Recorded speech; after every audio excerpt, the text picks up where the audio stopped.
We're now going to take a look at solutions for convective boundary conditions under transient conduction for three different shapes. We're going to look at a slab, an infinite cylinder, and a sphere. So in the previous segment, what we did is we looked at the semi-infinite plate for three different boundary conditions, and we came up with solutions. It was using a similarity variable and a similarity solution. But in this case, there are other solutions. We'll be looking at approximations. And it's actually a series solution, but we look at the first few terms and that converges relatively quickly. And so the solutions we're going to look at will be in the forms of charts and in terms of an approximate solution using the equations. Before we can get to the solutions, however, what we need to do, we need to introduce the nomenclature that we're going to be using for these solutions. So that's what we're going to be doing in this segment. And then in the subsequent segments, we'll look step by step. We'll begin with the slab, then we'll look at the cylinder, and then the sphere. So the geometry that I refer to as the slab, which is probably not technically correct, but it's an infinite plate 2L thick. And what we're going to be doing, we're going to be solving for temperature, first of all at the midplane as a function of time.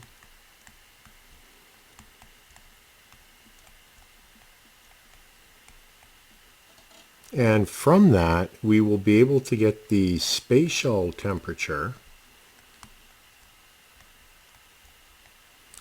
So temperature at some point off of the midplane at a specific time. And the last thing we'll be able to calculate is the heat loss from this slab up to a certain point in time, whatever point in time we are examining. Now that's the infinite plate, 2L thick, and as I mentioned, we're also going to be looking at a cylinder.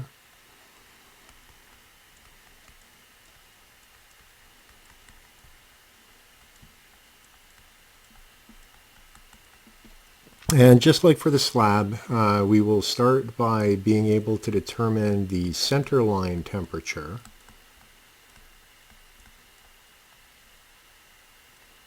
And from that, we'll be able to estimate the spatial temperature distribution as a function of radial location. And then, just like for the slab, we are going to be able to evaluate the heat loss. And the last shape that we will look at is that of the sphere.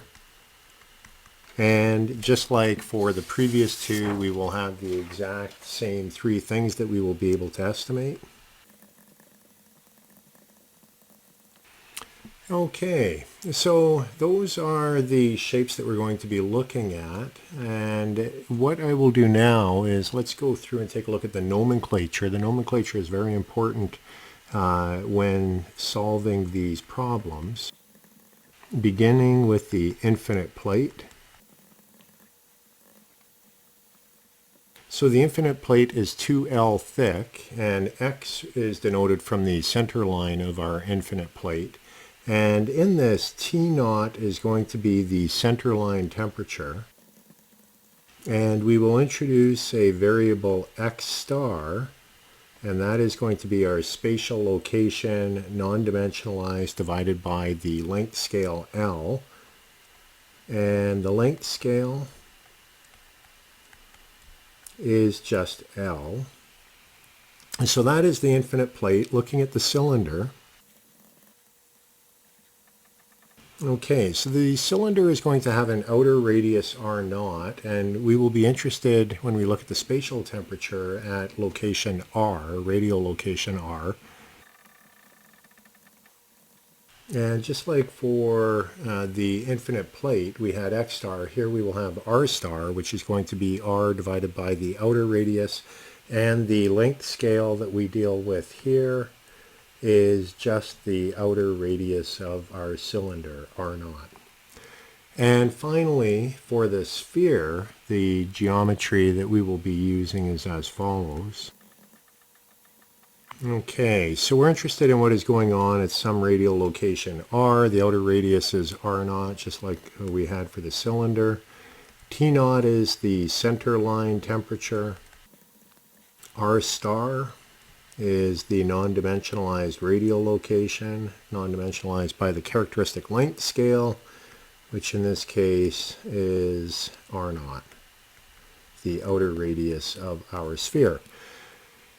Okay, so those are some of the temperatures and spatial variables that we will have in our solution. Now, a couple of other things that we need to be aware of, and those are temperatures. We've already looked at the center line temperature T naught, but we have other temperatures, the initial temperature, and that's going to be the temperature at tau or T less than 0. So before we change the convective boundary condition, T infinity and H, that describes the convective environment.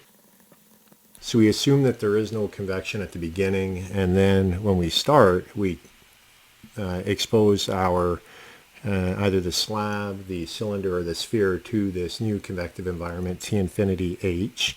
T naught we already saw, and that is the center line temperature. And then we introduce some values of theta, which are differences in temperature. And theta could either be the temperature at a given location, so spatial and time, minus the free stream. That's if we're dealing with the slab, or if we're dealing with either the cylinder or the sphere, it would be expressed in the following way, where we'd be evaluating temperature at a radial location.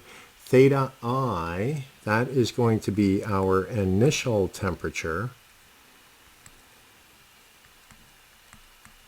minus the free stream.